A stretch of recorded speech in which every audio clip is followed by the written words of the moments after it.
ದುಷ್ಪರಿಣಾಮಗಳು, ಪರಿಸರ ಕಾಳಜಿ, ಕವಿಗೋಷ್ಠಿ. ಗಂಗಾವತಿ ಚುಟುಕು ಸಾಹಿತ್ಯ ಪರಿಷತ್ತು ಗಂಗಾವತಿ ತಾಲೂಕು ಘಟಕದಿಂದ ನಗರದ ಕನ್ನಡ ಸಾಹಿತ್ಯ ಪರಿಷತ್ತು ಭವನದಲ್ಲಿ ಆಗಸ್ಟ್ 22 ಶನಿವಾರದಂದು ಮಧ್ಯಾಹ್ನ 2:30 ಗಂಟೆಗೆ ಕವಿಗೋಷ್ಠಿ ನಡೆಯಲಿದೆ ಎಂದು ಪರಿಷತ್ತಿನ ತಾಲೂಕು ಅಧ್ಯಕ್ಷರಾದ ಅಶೋಕ್ ಗುಡಿಕೋಟಿ ಪ್ರಕಟಣೆಯಲ್ಲಿ ತಿಳಿಸಿದರು. ಈ ಕವಿಗೋಷ್ಠಿಯ ಉದ್ಘಾಟನೆಯನ್ನು ಮಾಜಿ ಶಾಸಕರಾದ ಪರನ್ನ ಮುನುವಳ್ಳಿಯವರು ಮಾಡಲಿದ್ದು, ಅಧ್ಯಕ್ಷತೆಯನ್ನ ಎಸ್ಕೆಎನ್ಜಿ ಕಾಲೇಜಿನ ಸಹ ಪ್ರಾಧ್ಯಾಪಕರಾದ ಡಾಕ್ಟರ್ ಮುಮ್ತಾಜ್ ಬೇಗಂ ವಹಿಸಲಿದ್ದಾರೆ. ಮುಖ್ಯ ಅತಿಥಿಗಳಾಗಿ ಹಿರಿಯ ಸಾಹಿತಿಗಳಾದ ಎನ್ ಶರಣಪ್ಪ ಮೇಟ್ರಿ, ನಾಗಭೂಷಣ್ ನರಳಿ, ಎಸ್ಕೆಎನ್ಜಿ ಕಾಲೇಜಿನ ಉಪನ್ಯಾಸಕರಾದ ಪವನ್ ಕುಮಾರ್ ಗುಂಡೂರು, ಸಾಹಿತಿ ಶರಣಪ್ಪ ತಳ್ಳಿ, ಪತ್ರಕರ್ತರಾದ ಪ್ರಸನ್ನ ದೇಸಾಯಿ, ಚುಟುಕು ಸಾಹಿತ್ಯ ಪರಿಷತ್ತಿನ ಜಿಲ್ಲಾಧ್ಯಕ್ಷರಾದ ರುದ್ರಪ್ಪ ಭಂಡಾರಿ, ದಲಿತ ಸಾಹಿತ್ಯ ಪರಿಷತ್ತಿನ ಜಿಲ್ಲಾಧ್ಯಕ್ಷರಾದ ಮೈಲಾರಪ್ಪ ಬೂದಿಹಾಳ, ಕನ್ನಡ ಸಾಹಿತ್ಯ ಪರಿಷತ್ತಿನ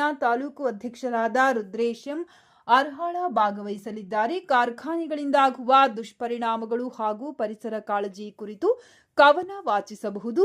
ಭಾಗವಹಿಸಲು ಇಚ್ಛಿಸುವವರು ಅಶೋಕ್ ಗುಡಿಕೋಟಿ 9972723406, ಸುರೇಶ್ ಕಲಾಪ್ರಿಯ 9611170560, ಮಂಜುನಾಥ್ ಹಾವರಗಿ 9972905111 ಇವರಲ್ಲಿ ಹೆಸರು ನೋಂದಾಯಿಸಲು ಕೋರಲಾಗಿದೆ.